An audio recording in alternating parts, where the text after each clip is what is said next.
Good evening, everybody. Happy to be here once again. And we have the illustrious, the one and only Carmela Monk Crawford, editor of Message Magazine, who's going to be in a dual role as my co-host, but also as a panelist. We regret to inform you that Pastor Shonda Nunez is sick and unable to join us, so we will have to get her at another time. But Carmela Monk Crawford, it's Women's History Month, and tell us, what does that mean to you as we celebrate women? Wow, it means how far have we come and how far we have to go. Anytime you're talking about history, and what we realize at this moment is we have to protect this journey. We have to protect this road.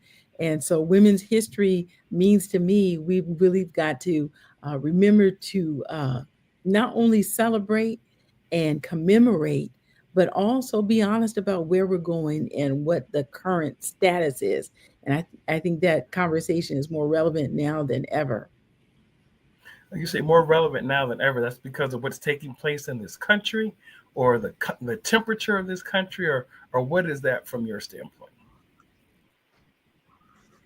Yes, in my standpoint, I do believe it. What is taking place in this country is so important. As a Black woman and as a woman of faith, uh, right now, many people, we use the term intersectionality. I do not even claim to be not only well versed on it, I just know what the impact is when you're sitting in that space. And right now, with the dismantling of everything from DEI to the Department of Education to the watchdog agencies and personnel that keep us or try to strive toward a level playing field, I think to see those things go away is very troubling. And so we have to do what we can on our end to make sure that we continue not only to fight and advocate for justice and fairness and recognition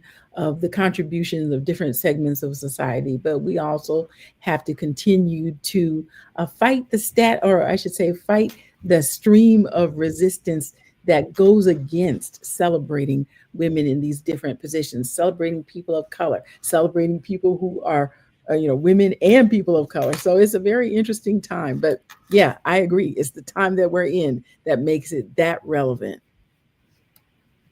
Wow, wow, wow. But we have some great guests, some stellar guests Yes, we who do. are with us today. And I am just so excited that we have a cross section of America and the gifts that they bring to the table. And we're going to bring them out one by one. Our first guest we want to bring out is Rebecca Islam. She is the Asian American Pacific Islander executive director for Votes, Michigan Votes, and she is spectacular. A woman of faith in her own right. She is celebrating Ramadan, and we just love what she brings to the table with her youthful energy. She's a spouse, she's a mother, she's a boss lady, and we're just excited to have her. And Rebecca, welcome to the broadcast. I need you to come off mute for us. Right, that would help, right? Thank you, Edward. Thank you so much. It's an absolute honor and pleasure to be here with everyone. All right.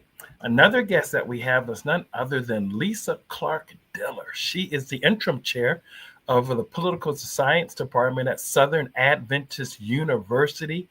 Dr. Diller, in her own right, is a woman of faith. She has a great church that I'm going to let her share with you, but it always caught my attention the last time we talked and how involved her and her family are in the church, but how she's also a favorite of her students with regards to political science. If you remember when we were going to school, political science, we couldn't even major in it at all. But now not only can we major, but we have folk getting elected. And she's going to share a little bit about her story. And we're excited to have her on board as well. And last but not least, from the Black Forward Shop, your Philadelphia native in her own right. Don't mess with her because the eyes will roll. But a woman of faith, an entrepreneur, a great spouse, a great mother, none other than Erica Keith. Erica, welcome. Thanks for having me. All right. Well, we want to just start off and just talk about your faith. We just want to just clearly Mhm. just talk about your faith and how that influences you both personally and professionally. And Rebecca, we'll start off with you, and tell us what Ramadan means to you and why you're celebrating it, so people can understand. Thank you. Sure, absolutely. For me, my faith, I identify as a Muslim American, Muslim Asian American female. And as you mentioned, Edward, we are in the month of Ramadan, which is a month of devotion, a time to really connect spiritually. And throughout the day, we're fasting. And the idea is that while we're fasting for 8 hours, 9 hours, 10 hours, some of us even longer, that we're really just reflecting, having reflections and getting closer to the higher being. And for me personally, and I think for many people, faith really grounds me. It shapes how I navigate challenges, relationships, personally, professionally, and really decision making. It reminds me every day, whether we're in Ramadan or not, to lead with integrity, with patience, a lot of patience, and just service to others. And professionally, my faith really fuels my work and civic engagement. As Edward mentioned, I have the honor of serving as the executive director at API Vote Michigan, and it grounds me and fuels my work and civic engagement. It teaches me that every action, no matter how small, it can have a meaningful impact. At my role at API Vote Michigan, my faith, again, it drives me to ensure that communities, especially those who feel unheard, who may feel like they don't have a voice, that they actually have a voice in the democratic process. Thank you for that. Lisa? Well, yeah, I was raised a Seventh day Adventist Christian. And so it's been very hard to separate my identity as who I am from like that kind of faith tradition. I do like to think that maturity and age and the decades go by, we add to that, we make it our own. So I'm sure that the arc of my faith is different. How I practice and believe, maybe not exactly the way my parents taught me, but I think being created in the image of God is like a really important element of my faith. And I think I didn't realize until I was a young adult how much being made in the image of God had been gendered male, for me, and not on purpose, but that is just what had happened. It felt like men might better reflect who God was in some way. So for me, my faith means seeing myself, but also all human beings as being image bearers. And so that means that we need to think carefully about how we treat each other, whether it's in our politics or polity, whether it's my neighbors, whether it's in my family, my church community. That should impact how I treat people. And as a scholar and probably more of a historian than a political scientist, even though I have majors that are political science as well, thinking about telling stories about those different people that Rebecca talked about, those different groups, and those people all being image bearers and wanting to include more of their story in what we know is part of how my faith has affected what I do for a living. Thank you. Erica? So I too was raised Seventh Day Adventist. I was born into the faith, and so as Lisa said, it's hard to separate the faith that I have with my everyday life. I mean, literally, I practice Sabbath time. Like right now, we're in the midst of Sabbath, so making sure that I set the tone for the time. I am not necessarily trying to answer emails or doing work and things like that during these hours because they are very precious to me. Making sure that I am taking the time to rest, taking the time to decompress from the week. Because a lot of times, people could just go, go, go, go, and you don't realize that Sabbath was made for me. Like I don't realize, until I take the time to actually rest and reflect. And then when Sunday rolls around, I'm like ready to go. And so faith has always played an important role. Um, and I literally, talking about emails, before I press send, on most emails, especially when it's something really important. I pray. I really do. I'm like, Lord, I don't know if people are going to like this image or like this logo that I created, or, whatever it is that I am creating. But I pray just so that I know that this is really God is in it. And if it just helps. It gives me a comfort. It gives me a calm. So God is weaved in all over my life. So yeah. Carmela. What was your question again? How does your faith shape you? Shape me. I didn't know if you said shape me or shape our work. And I truly believe that, uh, as far as I'm concerned, the faith that I have is a part of an inquiry, a lifelong inquiry, an opportunity to be in a space where I'm hoping to learn the heart of God and to live out his life, or I should say, live out his principles in my life, his love in my life. And to that end, along this journey and this inquiry, justice has become one of the primary focus in my life. I see God's love in justice. I love the justice of God. Um, he's led me to see some of the dimensions and the facets of who he is as I read about how he imparts justice, or how he cares or holds justice up, and I see the contrast in our world. I'm learning so much, and it's drawing me closer to the very thing that I love about God. So that's kind of a strange answer, but how, I'm on the path, I'm on a journey, I'm on an inquiry, and every day I'm seeing new and different things. This is interesting because normally we don't bring people together to talk about faith, personally and professionally, and the impact. But Mhm. Rebecca, you shared some things with regards to Ramadan and drawing closer to God during this time.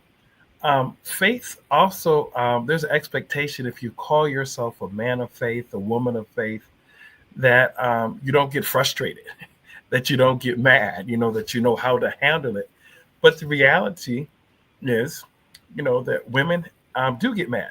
Women do have some challenges. And despite their faith, there's some frustration because there's some injustice. How do you deal with that in the workplace when you are challenged or you feel belittled or dismissed or not even seen sometimes? How does your faith help you with that? And can you cite some examples and what you have done to turn that situation around from your standpoint? Sure. And I think one of the challenges is the misconception that a lot of women, especially women of faith, we're not fit for leadership roles, or we're not fit for decision making roles. And I've seen that particularly in my space a lot. You know, just being a relatively young executive director in a leadership role and having to report to people who might not even look like me. And then there's also often a added again scrutiny when we step into public spaces, whether I'm give an interview or part of a press conference or in a boardroom, and I'm always like the sore thumb, right? But I think there is, for me, there is an opportunity that really that is my opportunity to redefine the narratives of showing up, leading, and proving through action that faith and leadership are deeply connected. And I think for me, the strength really comes from the resilience. Going back to faith again, faith gives me a strong sense of purpose, which allows me to keep going, even when I feel like I'm the sore thumb when I walk into a conference room or a convention hall, and I'm like, oh wow, me, yeah, that here I am. But it's really faith that lets me keep going and keep fighting even when the stacks seem against me.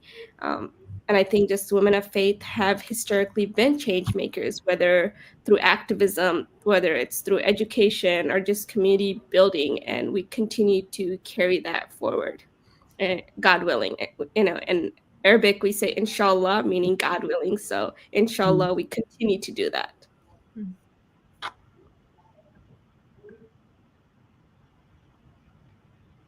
Thank you, Erica.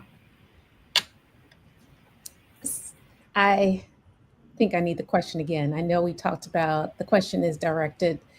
Um, well, let's just ask the question again. What is the question? It's, how do you, as a person of faith, deal with the challenges?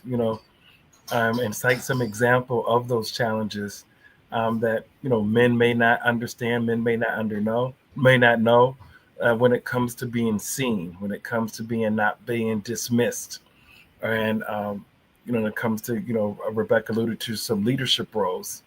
How does your faith help you deal with those type of challenges, or even harassment? All of that. Yes. I've worked in corporate. Currently I have my own business, so I don't necessarily see those type of challenges in the same way. But I just I have worked with some amazing women who are so worthy of the space, worthy of leadership. I've worked with some women who I can tell they have taken the time to prepare, to learn what it is that they do, to present it in the best way. And then, what happens is they don't necessarily get the credit, for the work they've done, or someone else takes the credit for the work. And I have seen that. I haven't experienced someone taking the credit for the work that I've done directly, but I have been a part of a group uh, that someone has experienced that, and it's disheartening because many times, and this is not speaking for all women, but women have, I believe, have been built to be able to multitask and do things, multiple things at a time, to be able to um, have a full time job, balance, the home, balance children, and parents, aging parents, and things like that, and to be able to do it all, and then still be very successful in the workplace.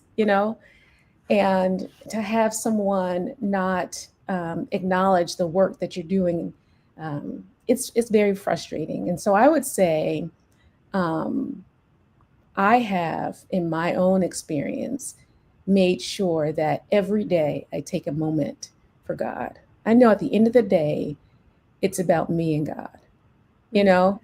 And so, waking up in the morning, I typically do my little 30-minute workout because I know health is very important to me. But then after that, I pray and I spend time in devotion.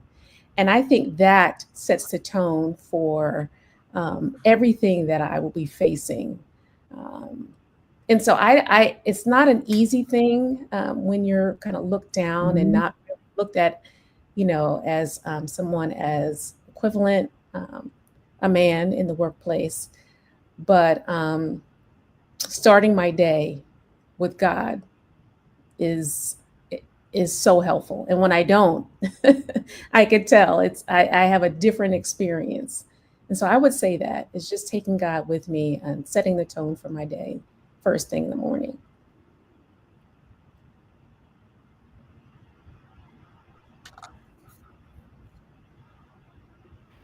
Thank you so much, Erica. Lisa? Sure. So thinking about how faith impacts me in the workplace.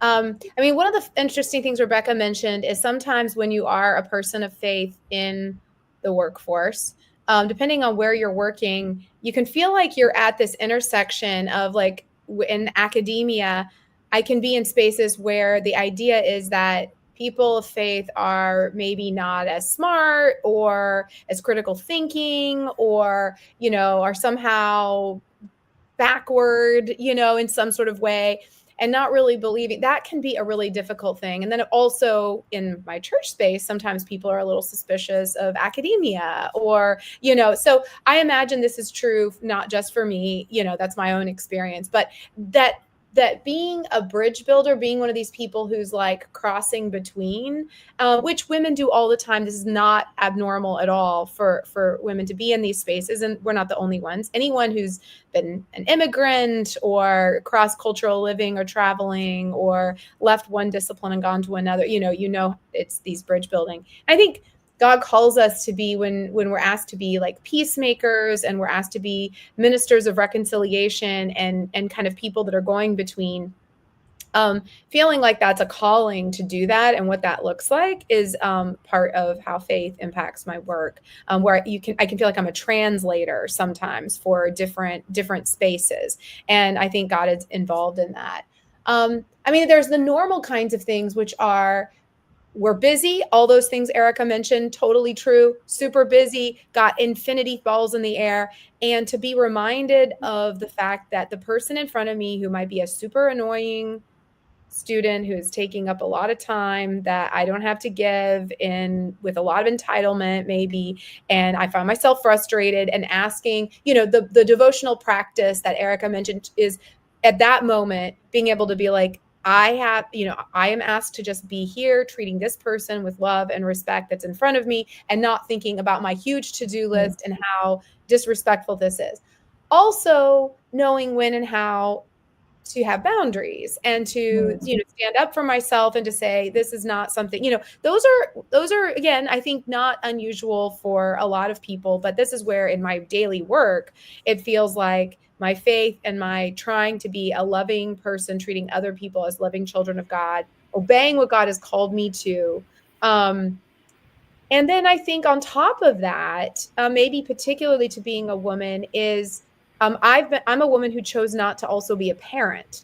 And not everyone makes that choice. Sometimes it's not a choice you have to make. It's foisted on you that you wanted to be a parent, and that wasn't something that was there. Sometimes, of course, people, I hope, do choose to be parents. I want people choosing to be parents. And so when that happens, I think being the child of a pastor who worked in small churches, and a whole lot of his work was not real. It didn't feel like there was any, like, at the end of the day, what had he done? Like, there wasn't a nice, like, measurable tick mark, down through that. And it struck me that it's a lot like parenting. And if I were to overgeneralize and stereotype, especially like someone who's a lead parent with small children at home all day, and it can feel like everything you do it's really important work, and yet every day you get to the end of it and you're like, what did I do today? And so, like, I think that made me sensitive to the fact that even though I'm not a parent, the work that parents do, and especially that many women do, where they may not get to do professional work as much, or in the season when they're doing a lot of this care for children, we need to value that more. And we give lip service, just like we might give lip service to the work that clergy do, but maybe we don't actually really value it, or we don't think that it's the important work that's out there, the people that are making money are the real thing. Women have done a lot of thankless work that we give lip service of saying is kind of important, but we don't. So I think couching that in faith terms for me, and saying, what is it that I'm doing for the bigger view of the kingdom of God? Not just in my professional work that I do for money that I think is valuable and useful in the world, but this other stuff that often doesn't. And where am I valuing and holding up other people who are doing that same work, and supporting them and affirming them in that? So, that might answer like multiple things that you were kind of asking, but I feel like that comes up in my work a lot with other people who are parenting, not necessarily me, and trying to like uphold them and support them in what they're doing. I want to piggyback a little bit off of Lisa. I know you talked about working, with students, and, they could be, annoying, or maybe taking up all your time. But I do believe that one of the things that I am so very grateful for is that God, I believe, has given me empathy to try to understand what is going on with the other person who I'm interacting with. because everybody is going through something, like everybody. I remember watching this movie called Crash. It's probably about 30 years old now. I don't know if you've seen it. But what it did was I always, think back to that movie because what it did for me is it made me understand that, you may see someone who is just, bad attitude or whatever it is, but you don't really know what's beneath that surface. Um, and so having the empathy to say, you know what, maybe something else is going on. Maybe they didn't have a good morning. Maybe, someone treated them unkindly and therefore, they're displaying that here. I think that kind of insight or empathy that God has given me has helped me to just take a pause to ask, how's everything going? What's going on with you today? Speak to, let's talk. Let's go have a, tea or coffee or lunch. And those moments have always been fruitful, and I have learned from them, and not to judge, too quickly, because you just never really truly know what someone is going through. So I think that's one thing I am grateful for from God. It's interesting you said that because it seems like women may have to be always the ones who sacrifice. What if, can you have a bad day? You're talking about, well, I got to think about what someone else did. Can you Yeah, have a right to get upset? I yeah. mean, is it okay, they're a good fit versus maybe they're too aggressive. There's language that is used to describe women who are a good fit versus those who may be aggressive. And there's how can I say, conversations behind the scenes, and how do you, or what, how when that happens, how have you navigated that challenge? Because some people just throw their heads up and just like, what, forget it, I'm going to let them have it. Some people Mhm. say, well, guess what, you got to be diplomatic, else you won't succeed or you won't achieve. And then Mm, you got kids or your parents or your coworkers or your siblings saying, why did you let that slide? If we don't stick together, we'll never have equality in the workplace. I mm, mean, help me, because I want to help some other people. I just don't want Women's History Month to be something we celebrate and forget that women exist from April to February and we come back again in March. But, what could I do? What can someone else do to be a champion, when those conversations take place? But also, how can you inspire someone else to handle those type of situations? Because we all know that they happen, but we don't discuss it. And this can happen in church environments. This could mhm, happen in the workplace. This could also happen in the home. There's a lot of mental abuse that we just don't talk about that happens in the home and the impact. And I'm not saying it might not have happened to you, but you may have been exposed to it. And mhm, obviously, as a woman, you're more than qualified to talk about it than I am. But also at the same time, as you talk about your experiences and sharing what you have done, there's also something that everybody can do, and Mm. especially men, to make sure that the environment is conducive and uplifting and inspirational. And as you all say, spiritual. We have to have prayer, we have to have devotion, and have to be willing to take the hit just for speaking up, even if it may have a negative impact on us. Um, Jump in. I think you guys are warmed up and ready to go now. And Rebecca, you can stay off mute if you're able. But jump in, everybody. Carmela, glad you jump in too. But let's have these conversations. People are the attendance is increasing, and so they want to hear from you. Well, if they could hear me, I know the internet is not on our side today. And, and I was having a hard time understanding a little bit of what you're saying. But I think it's interesting. It's such a wide, broad topic to talk about women. Okay. We're talking about a half or more of the Earth's population and our work, both in the church and in our faith communities and in our communities at large. There's so much to be said. In my experience, and I just went out a little bit. In my experience, I have seen, or we have gone from an environment in which there was rampant, uh, where I have seen within my lifetime, I should say, mm, sexual abuse, We've seen sexual harassment and hostilities, seen domestic violence. Mhm.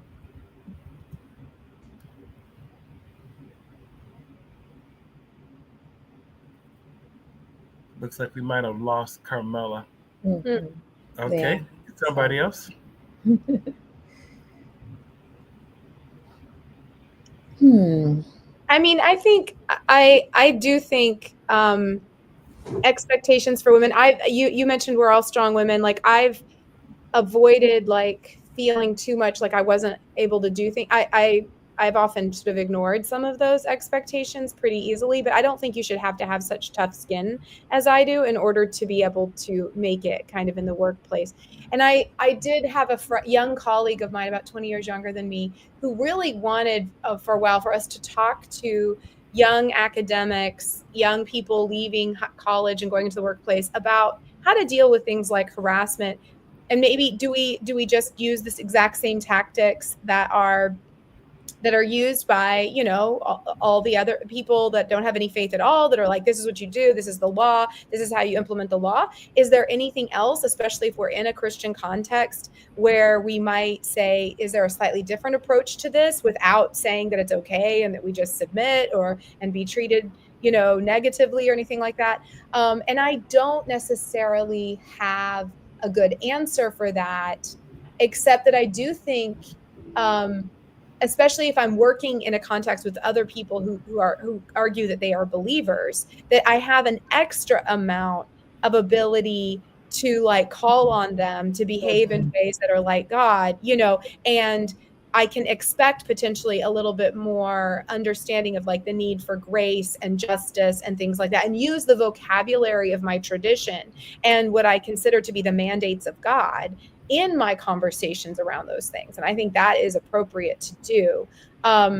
But I do think, when I'm in a secular workplace, I have to use the language of what is legal and is not legal, and also to validate the women around me by saying, you are worthy of respect, and you are valuable, and you are the beloved child of God. And um, and try to support them kind of as they're going through that. I have not, like I said, I was raised very, very, we spend a lot of time practicing having difficult conversations and confronting each other within the family. So I have never had a really hard time like just calling stuff as it was. But that I don't think is necessarily traditional for a lot of women, especially, and maybe Christian people who've been told you should just be nice all the time or something like that. I recall working for someone who was a big figure um, in the community. And this person, had a lot of power, Hmm. you know, and, or at least he thought he did. And I remember I was working as an admin, answering phones, taking down notes and doing things like that, just, administrative type things. One day, and his rule was if I'm in a meeting, do not do not interrupt me. Don't interrupt me. Hmm. And then he had another rule: if somebody calls me that's important, make sure you tell me right away. Now, how do you do both? I just remember being like, okay, how am I going to navigate this? And one time it did happen where someone that he thought was really important called, and he was in an important meeting, and I couldn't let him know that he had an important phone call. And I remember when he realized that he missed this important call, he called everyone into the office so that he can rant about it. Everyone. We all gathered in the office around the conference table, and he went on and on about how he's important. And, if he doesn't, get his, information or whatever in time, that has a domino effect and this and that. And then at the end of the conversation, he said, you don't come into work tomorrow. You don't come into work. Erica, you don't come into work. So he was calling people out. Do not come into work tomorrow. And it was humiliating. I remember feeling my heart rate going up, sweating, feeling nervous. What do I even say? I couldn't, my mouth was dry. I couldn't even say anything. And I just remember everybody just being just feeling weak and not able to stand up for, themselves in this moment. I remember leaving that day, going home, telling my parents about it, because I was in college at that time. It was a job that I was doing in college. And then I remember later on that night getting a phone call, and I got the apology from this individual to come into work, and that he apologized, but he never publicly apologized, for his behavior. And I felt, and it's so interesting. I was maybe 20, maybe 21 during that time, and feeling like I didn't have a voice to speak up and speak out against that harassment behavior. And I just, sometimes I think back, that was about more than 20 years ago. And how would I handle that now?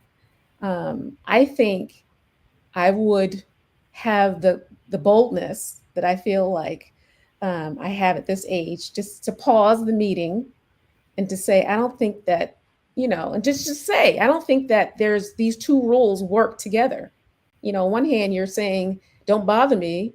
On the other hand, you're saying, come tell me right away. Like, those two don't work together. I think I would also, if I felt like I wasn't getting heard, I would probably take a moment, step out and leave, not sit there and take it, and then follow up with, HR.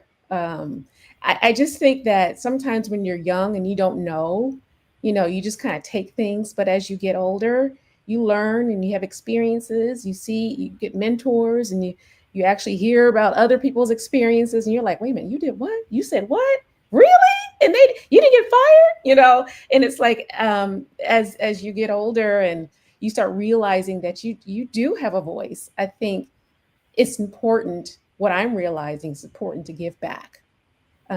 Lisa, you talked about talking to, some students, entering the workplace. I think it is so important to make sure that we are giving back, and we are helping people along who are just starting their journeys, so that they know that, especially women, girls who are graduating, so that they know that they have a voice. And so, yeah, I just was remembering that story as you were talking about harassment. Like, I did experience something unfortunate, but. Thank you, Rebecca. Thank you. That was really powerful, Erica. Thank you so much for sharing. Similarly for me, as I mentioned earlier, in many spaces that I enter, whether it's at a redistricting meeting, and Edward knows a thing or two about that, or any policy tables, or any government meetings, civic engagement spaces. Again, I'm often the only visibly Muslim woman in the room. And that can be isolating at times, right? Especially when the values and the priorities in the room don't reflect mine. But I've just learned to show up with my full self, and that includes my faith. I don't shy away from naming what matters to my community, whether it's justice for Palestine, whether it's protection for immigrants, or the need for language access. And again, I may be different in how I dress, speak, or pray, but my faith gives me the courage to continue to speak with grace. And I've also learned, just picking back on what Erica shared, I've also learned that I don't need to compromise my values to belong. Instead, I choose to lead with them, and that more than often earns respect. And differences doesn't have to be a barrier; it can be a bridge if we stay rooted to our values and who we are while making space for others. So really, that's what I always take it back to: is like, don't compromise on your values. As a Muslim woman, what would you like us to know? This is it's open to all faith in terms of this podcast, but it's predominantly Seventh Day Adventist. What would you like us to know about Muslim women and what we can do to support? Especially in this particular climate, obviously was also pretty tough several years ago with regards to some of the things that happened in the country and the universal blame that was associated with Muslims as terrorists. Tell us some of the things that could happen right now, because that would be, very beneficial for our listening audience and how we can be more supportive of religions that might be non-Christian in nature. Sure, thank you. I really appreciate that. And I think really for the Muslim community, all the identities that I carry are also seen as minority communities, right? Like marginalized community, whether it's an Asian female. So really, um, support being being of support to the community members can look like in many ways, and really just supporting, and I think it was Lisa who mentioned, right, like just being of support to each other, like uplifting each other, building a network of women who can uplift and support. So I don't have to be Christian to support my Christian sister. My Christian sister does not need to be Muslim to support me, but I can still uplift her, and we can uplift each other and support each other, whether it's through really, like, sometimes right now we're in the month of Ramadan, and I walk in and, I don't have my caffeine, and my colleague realizes I don't have my caffeine, and she's like, what, are you okay? I know you don't have your caffeine. Do you want to go for a walk? And that it's more than enough as a Muslim female, Muslim woman, to understand that, wow, this person has never experienced fasting. This person has no idea that I've been up all night, dealing with and it's a beautiful, like we only get to experience Ramadan once a year, and it's beautiful, and I enjoy every bit of it. Like my kids are still up till like 3 in the morning, just prayer, family, reflection, connection.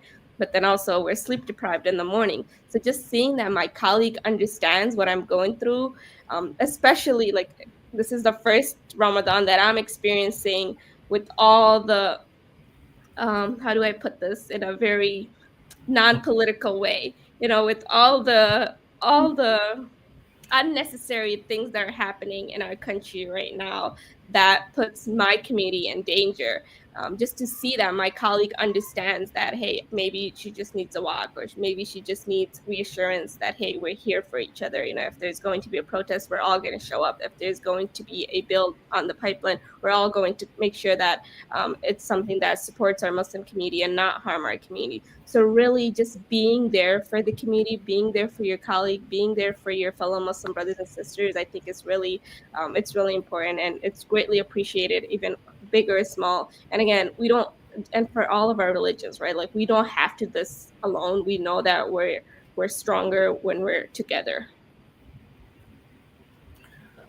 Thank you so much for that. We did get a question in the chat. We asked about men and what we can do to be supportive. You guys gave some ideas, but we also have this question. What do you all think about when other women are the source of the problem against other women? I mean, that's a human problem. I feel like, like it shouldn't be, it's always shocking to my students, for instance, when we learn about, enslavement practices, that people enslave other people that are like them, at least, and because we think everyone that we look at that shares one identity should have everything in common. But like, again, historically speaking, we look at some of the largest groups of people advocating against women having the right to vote were other women. Like we're not, just because we share that identity doesn't mean we share everything else, and so I do think that is important to remember. But also, to kind of piggyback on that, to what Rebecca said about like showing up in herself, I think what women bring to the table is the fact that we're one of those groups of people who can be clocked at 50 paces as belonging to a particular community, and having an identity. And anytime we do that we humans are in bodies, and when we are in a body that is classified in a particular way, whatever that is in our groups, and we walk in and we know that in our body, we are going to be seen in a particular way. When you're a group with a bunch of other women, the being the woman part of it isn't the thing that sort of sets you apart, or that's going to, it's whatever else might be going on. And so like, Rebecca mentioned like just having people acknowledge her faith practice and that may be making things both more exciting and enjoyable and pleasurable in this month and also more challenging, in this month, and just acknowledging that. One of the things that I read about things that had to do with disabilities are never forget that someone has a disability. Also, don't always be talking about the disability and stop thinking all the time about the disability. This is one of those things that's true of us in our identity. We don't want to always be reminded that when I look at you and who you are, I see someone different than me, and let's always be talking about that difference. I don't want to be the woman historian all the time or the woman teacher all the time. I just want to be a teacher, and just get to do that, right? But we are in these bodies, all of us, including men. And sometimes I think when women came into the workforce, when women come into the worship spaces, all of a sudden everybody remembers they have bodies. And, it's sort of like, okay, like one of my girlfriends, when I first started teaching almost 25 years ago, there had not been a young female professor who had been pregnant as a professor for a very long time. Like they didn't even have a maternity leave policy at my institution at that time. They do now, but they didn't even have a policy. You had to just kind of negotiate that.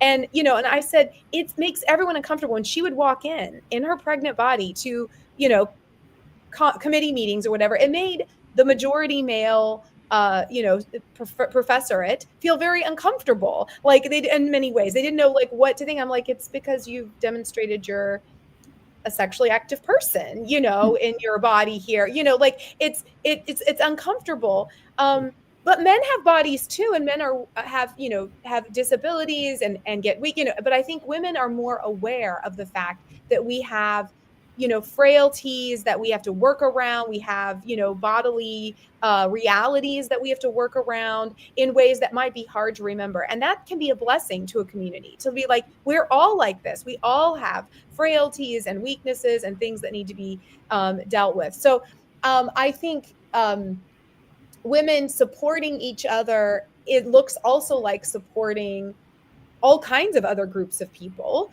not only just other women, and just acknowledging that person in front of me, like Erica said earlier, like when I imagine like someone who I feel as a threat at work in some way, when I imagine them as a human person in a physical body that might be upset to their stomach, or might be having a headache, or might be, I don't know what's going on in them. When I imagine that, it makes them feel less threatening to me. It makes me more kind of sympathetic, just imagining them as an enfleshed human being, like, like that they are a person in a body, not just a disembodied head with ideas or whatever. I don't know. That's one of the things I think getting to be a woman helps bring to the table in some way.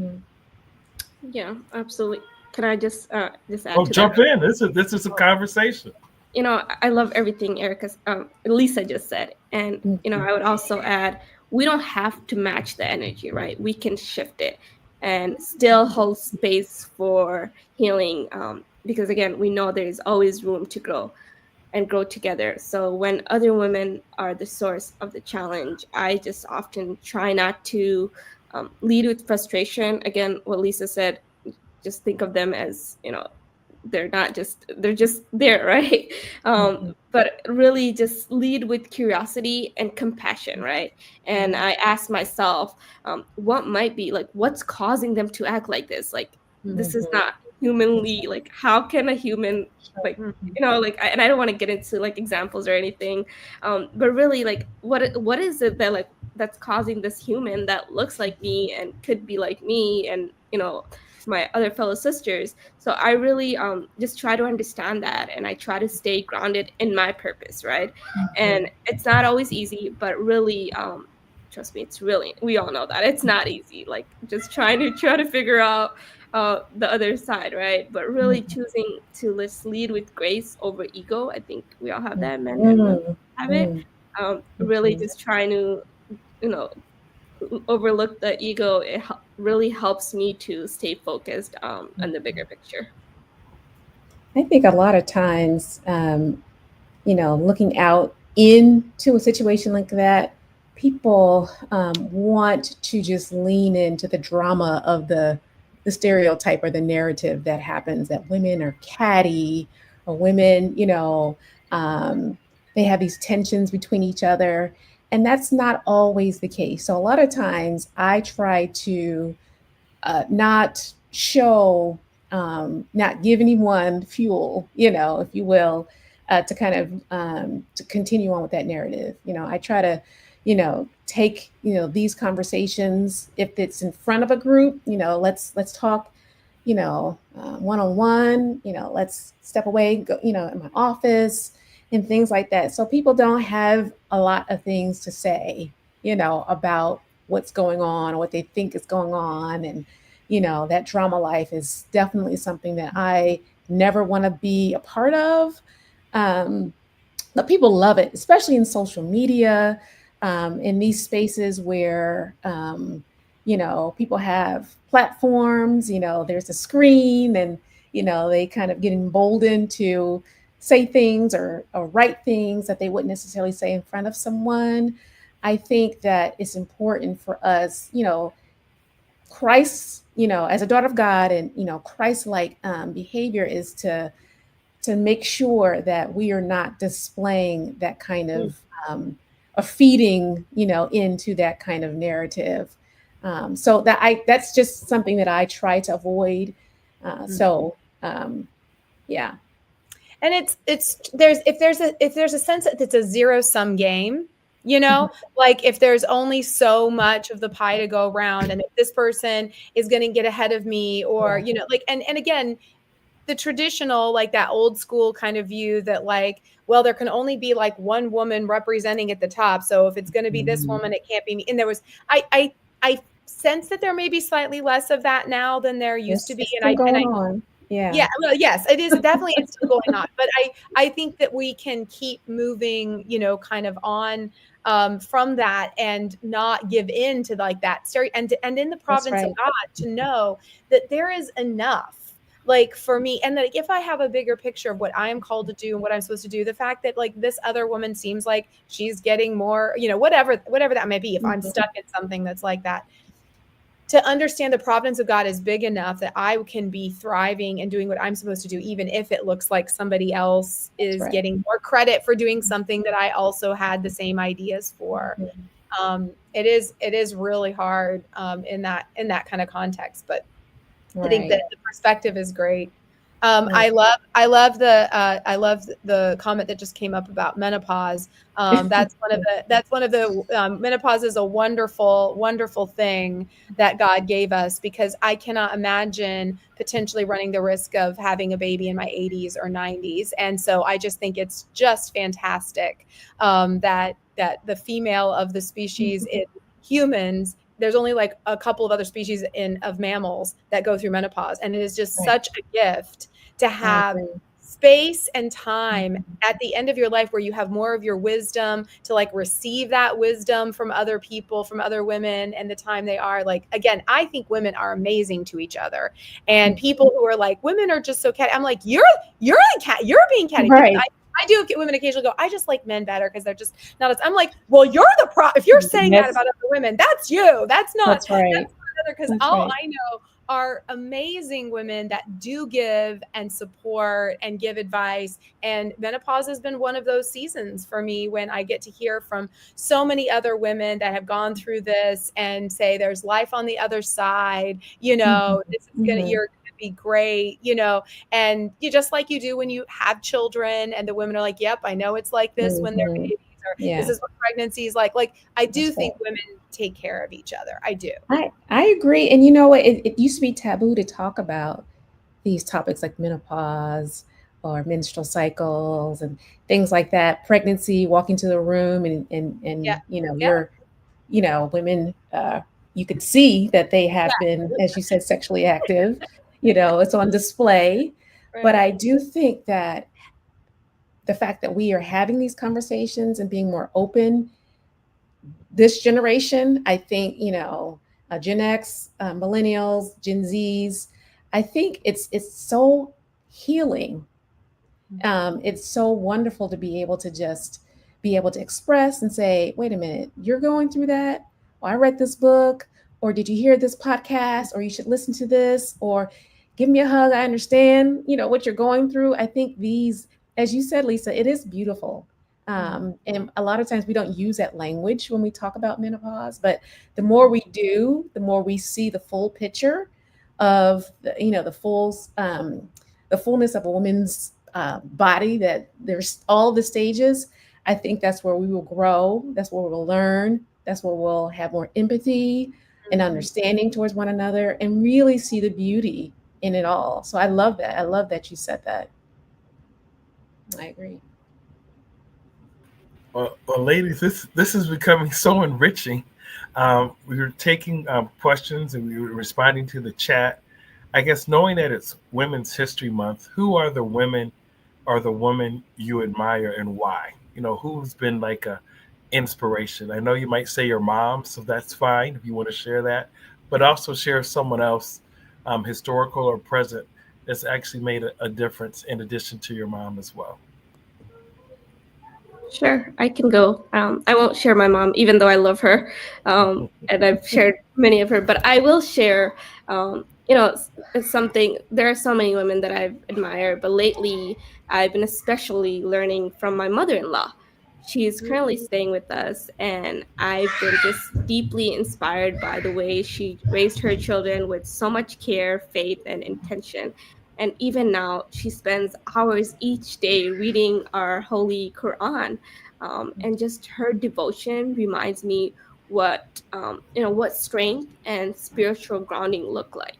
And I'm just like feeling guilty every day. Like I should be reading. Like if this woman can read so much Quran, what am I doing? So really, she's been such a blessing to our house. And I also admire the women in my community for their quiet strength and just how powerful um, the leadership they have in keeping families together. And these are my sisters in faith, these are my sisters in the Asian American community, immigrants, and really just how powerful they are in keeping families together, traditions together, and just the communities are just so much stronger because of these women.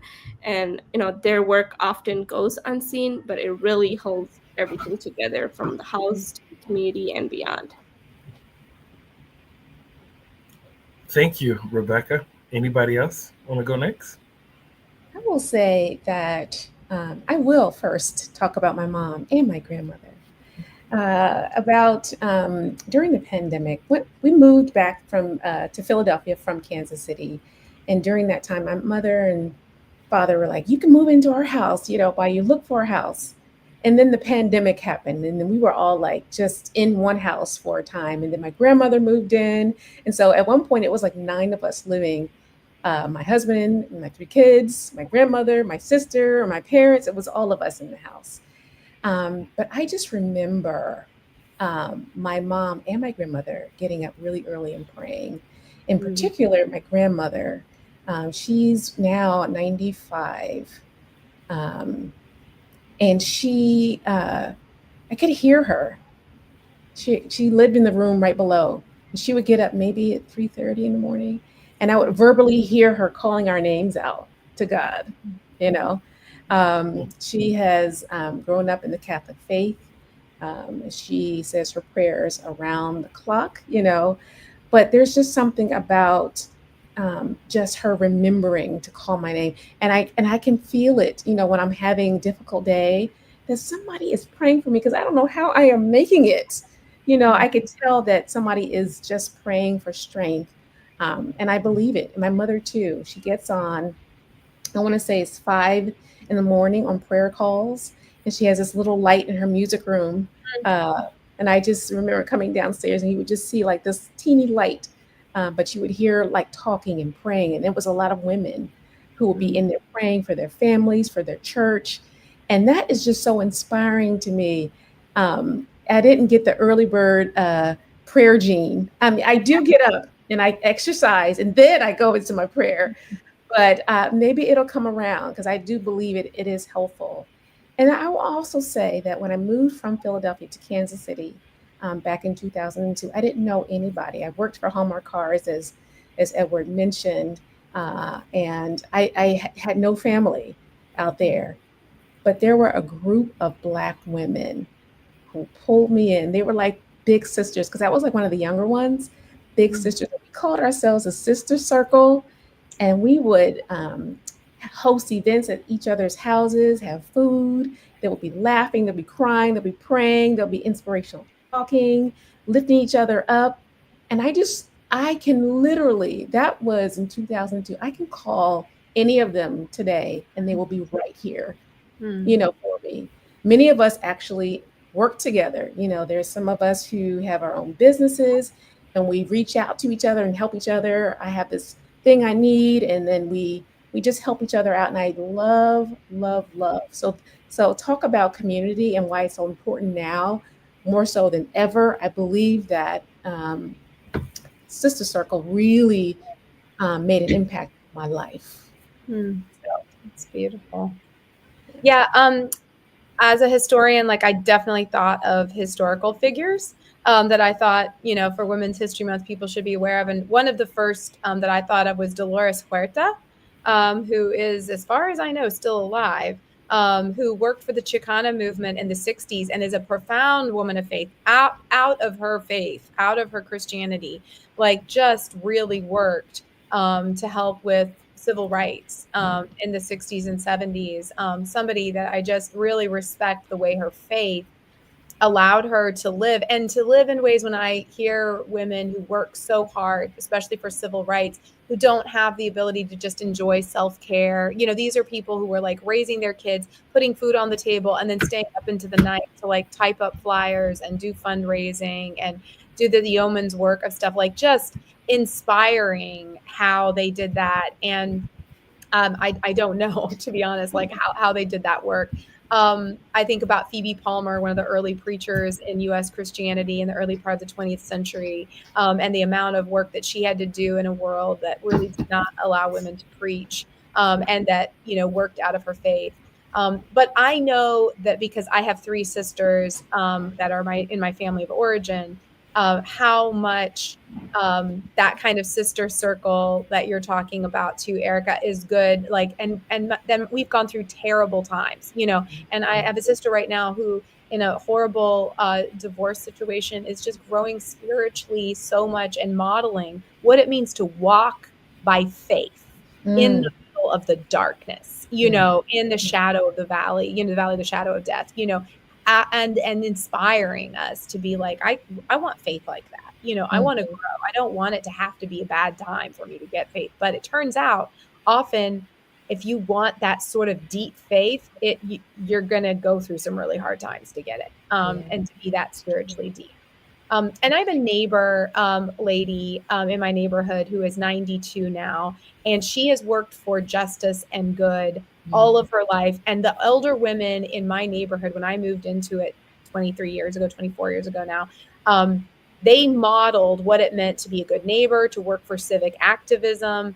And Dr. Everlina Holmes, who went to an HBCU for college back in the day, like you can do the math on how long ago that was. And then when she came home from college, was given a literacy test in order to be given the right, in order to vote, in order to be able to register to vote.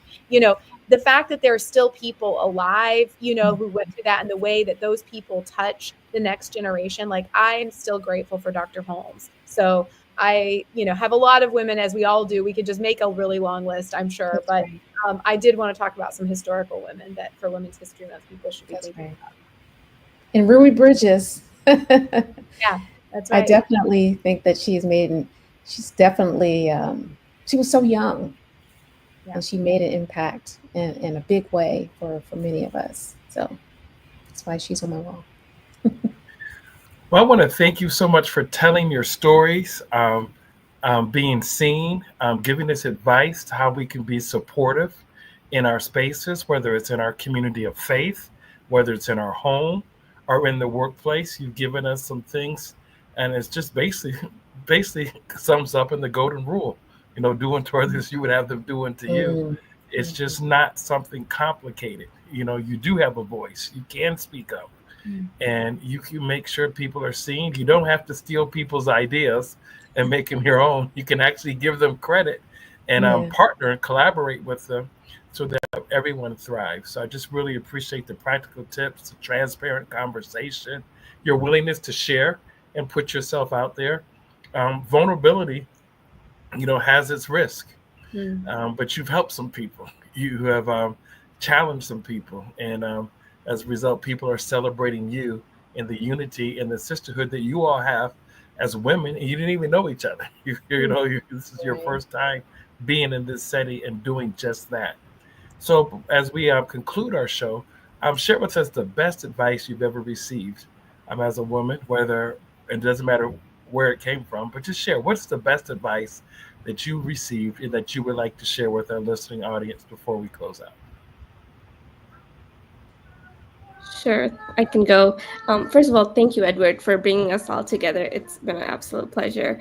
Um, as for what advice I've received, and I'd love to share with the world, is really you don't need to wait for permission to lead.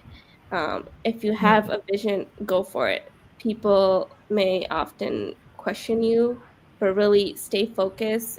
Your purpose is bigger than their hesitation. And just going back to what I said earlier, stay true to your values. Faith and leadership can coexist. You don't have to compromise your beliefs to succeed. And inshallah, God willing, you will be successful. Thank you. Thank you, Rebecca. Excellent. I'm blanking on good advice right now, Edward. Been given tons and tons of good advice over the years. And I think probably in my family, no one said it in exactly this way, but um, the way my parents raised me, and so I guess it comes up with advice, is say stuff out loud. It's one of my life commandments. Show up to stuff and say stuff out loud. And saying stuff out loud means like not assuming people know, like means calling it if you're seeing it, like, wait, what is happening here? Can I just say this is what is I'm saying? Advocating for yourself, advocating for others, again, and being more brave, like in the way that Rebecca was talking about, like just being a little bit brave to say, hey, I don't want this, or I think this is something we should try, or whatever. And so I think I felt very empowered to say stuff out loud, and not everyone feels that way. And so if I need to say it out loud to somebody, say your things out loud, go, whether it's in writing or literally out loud or whatever, say the thing, put words to it. Don't assume people know or that everybody else knows except for you, so you can't ask the question. Say it out loud. I love that. I love that. I would say, like Lisa was saying, you just hear so many good things. But for me, as a business owner, and professional, I would just say, do what you love. It's not just about the money, power, or success. It's about enjoying what you do. So think about that for those who may be in college or maybe in high school watching this. Take a moment to really think about the gifts that God has given you, and think, because we all have them. And then if you enjoy it, that's something that you should lean into and be okay with, because you know this is something that you're going to be doing for some years ahead. And so I would just say, just enjoy and love what you do, and always be willing to learn. Well, once again, ladies and gentlemen, we want to thank our distinguished women of faith who joined us. Belief Beyond Barriers: How Faith Empowers Women to Lead Change. And each and every one of these distinguished women have shared how they have led change and are leading change in today's society. So I want to thank Dr. Lisa Clark Diller, I want to thank Rebecca Islam, and we want to thank Erica Keith for joining us in our Women's History Special, and the tips that we can use not just for the month of March, but each day throughout the year, so that not only can we be supportive, but sympathetic for those of us who are men, and empathetic for those of us who are women, one with another. So thank you so much for having us. Before we go, we do want to share just a few announcements. Tomorrow, we'll be doing Democracy at Risk. Democracy at Risk will be our theme tomorrow. We'll be at the All Nations Seventh-day Adventist Church in Berrien Springs, Michigan. Our panelists will include Jennifer Gray Woods, Proud Director and General Counsel for Lake Union Conference, Dr. Kevin Burton, Director of the Center for Adventist Research at Adventist University, Dr. Hybeth Williams, Professor of Homiletics at the Seventh-day Adventist Theological Seminary, and Dr. Willie Hucks, Professor of Pastoral Theology and Homiletics, also at the Seventh-day Adventist Theological Seminary. Our moderator will be Pastor John T. Boston II, and we will be dealing with democracy at risk. If you want to watch it on the YouTube, we invite you to go to the All Nations channel, YouTube channel, tomorrow. Once again, this is the All Nations Seventh-day Adventist Church located in Berrien Springs, Michigan. One last thing, our Conscience and Justice Council 2025 annual convention, Overcoming Systems of Oppression, will take place at the Embassy Suites. I repeat, the Embassy Suites in Huntsville, Alabama, September 25th to the 28th, when we're talking about systems of oppression. We're talking about ableism, adultism, classism, heterosexism, racism, religionism, and sexism. So we thank you so much for your participation with the Conscience and Justice Council, and you can sign up for registration. It is open at our website at www.cjcouncil.org, www.cjcouncil.org. Once again, ladies and gentlemen, this has been the Conscience and Justice Council today with our Women of Faith.